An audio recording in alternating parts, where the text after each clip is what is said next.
नमस्कार, मी लतिका निंबाळकर. माझ्या चॅनलवरती तुमचं स्वागत आहे. आज मी तुम्हाला तुरीची डाळीची आमटी बनवून दाखवणार आहे आणि एकदम झटपट होणार आहे. रेसिपी बघितली की लाईक करा. आणि ही रेसिपी संजय माळी दादांनी मला बनवायला सांगितलेली आहे. 1 वाटी तुरीची डाळ घेतलेली आहे, 1 टोप घेतलेला आहे, त्यामध्ये डाळ टाकून घेते आणि ही 4 ते 5 माणसांना पुरेल. आणि आपण ह्याला 2 ते 3 पाण्याने स्वच्छ धुवून घेऊया. पाणी टाकून घेतले बघा. डाळ कधी पण स्वच्छ धुवून घ्यायची बघा. थोडीशी मी ही केली तरी बघा किती घाण पाणी निघते. पावडर वगैरे केमिकल असतं, तर चांगलं चोळून धुवून घ्यायची. डाळ बघा स्वच्छ धुवून घेतलेली आहे. त्यात आता पाणी टाकून घेऊया. तर पाणी टाकून घेतलेलं आहे. आता ही मी कुकरला डाळ शिजवणार आहे. कुकरला ह्याच्या 4 शिट्ट्यामध्ये डाळ शिजते. तुम्ही बघा तुमच्या डाळीप्रमाणे कमी जास्त.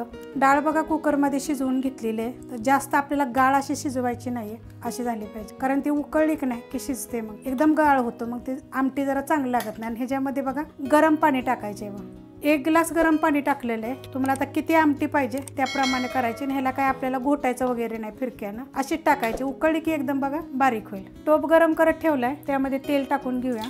1 चमचा तेल टाकायचं आणि कडक गरम होऊन देऊया. तेल गरम झालेलं आहे, त्याच्यामध्ये जिरे मोहरी टाकायची. जिरं जरा जास्त टाकायचं आणि मोहरी कमी टाकायची. चांगलं तडतडून द्यायचं. कढीपत्ता आणि 2 चिमूट हिंग पावडर. ह्याच्यामध्ये लसूण बघा असा कुटून टाकायचे. एकदम बारीक कुटायचं नाहीये, थोडासा साधारण असा मोठा मोठा कुटायचे. आणि थोडीशी बघा हळद. 1 टमाटर एकदम बारीक कापून घ्यायचं आणि ते पण आता ह्याच्यात चांगलं परतून घ्यायचं. टमाटर बघा सॉफ्ट झालेलं आहे. त्याच्यामध्ये बघा मिरची पावडर तुमच्या तिखटाप्रमाणे टाका. 2 चमचे टाकलेली आहे. जरा हलवून घेऊया. तर ह्याच्यामध्ये आपण कोथिंबीर टाकूया थोडीशी आणि उकळताना थोडीशी टाकूया. चवीनुसार मीठ टाकायचं. आणि आता ह्याच्यामध्ये बघा ही डाळ आपण टाकून घेऊया.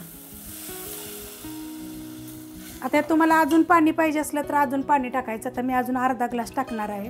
ही पातळ पण छान लागते आणि थोडीशी घट्ट पण चांगली लागते. आता हे मिक्स करून घेऊया आणि ह्याला चांगलं उकळून देऊया. डाळ बघा आपली 2 ते 3 मिनिट झालं उकळलेली आहे. बघा किती मस्त अशी उकळलेली आहे. ह्याच्यावरून आपण थोडीशी कोथिंबीर टाकून घेऊया. तुम्हाला दाखवते कशी झाली. एकदम मस्त होते. रेसिपी बघितली की लाईक करा. अशा पद्धतीत होती बघा. गरम गरम डाळ, भात, ज्वारीची भाकरी, बाजरीची भाकरी 1 नंबर लागते. ही रेसिपी जर आवडली तर लाईक करा, सबस्क्राईब करा, कमेंट करा आणि शेअर बी करा.